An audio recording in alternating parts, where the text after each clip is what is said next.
Hi, I'm Megan, and I'm a 2019 National Gold Award Girl Scout from Girl Scouts of Orange County in California. Welcome from all around the world.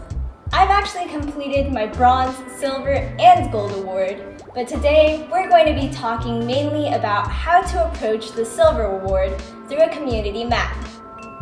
So I'm sure you know the 8 steps of the silver award. Going on a cadet journey, identifying an issue that you care about, building your team or going solo, exploring your community, picking your take action project, developing your project, making a plan and putting it in motion, and finally, reflecting and sharing on your story and celebrating. So, after you complete your cadet journey, you should create a community map.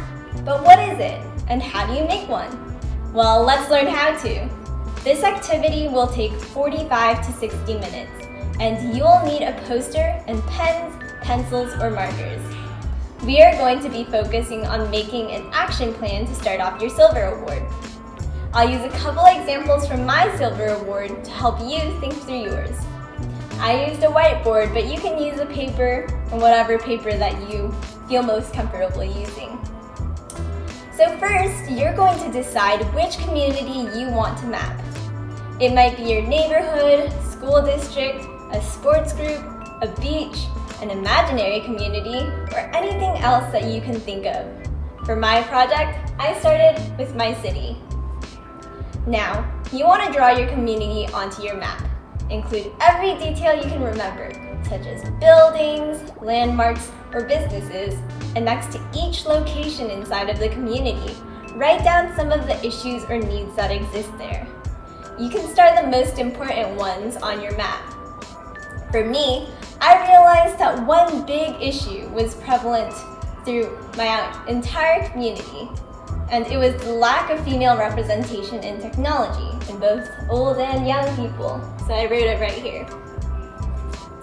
Next, you should identify the resources available to you inside your community that will help you understand the issue or even help you. For example, at your town hall, there may be officials that you can contact. And at a homeless shelter, you can contact the shelter's director to help the homeless in your community. In my community, I learned that libraries host regular events for the children around the area where they can do arts and crafts or learn new skills. Then, separate your resources into different categories by asking, who has knowledge or background of the causes for various community issues? And who may be good at helping think through solutions? Who can access additional resources? Now that you've completed your community map, you can make a contact list of who to talk to further research issues you're interested in. Now, you or your group can choose a project that is meaningful to you or feasible to create some positive change.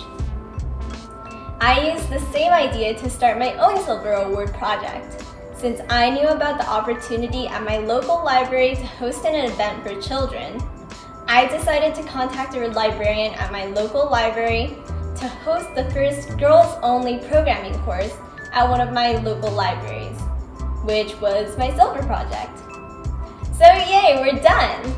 So thinking back on your activity, what was your favorite part? What did you find challenging? What would you change if you did this again? And what might you like to learn more about? So after I finished my Silver Award project, I received so much positive feedback from my class at the library that I was inspired to do more. Eventually, I turned my idea for my Silver Award into the start of my Gold Award, when I was able to reach a larger community and make a greater impact. I hope as you progress through your Silver Award, you'll be inspired to spark a larger movement in your community or even internationally, and think about completing your Gold Award, just like I did. Thank you all so much for trying this activity out, and thank you for tuning in. Good luck with your Silver Award.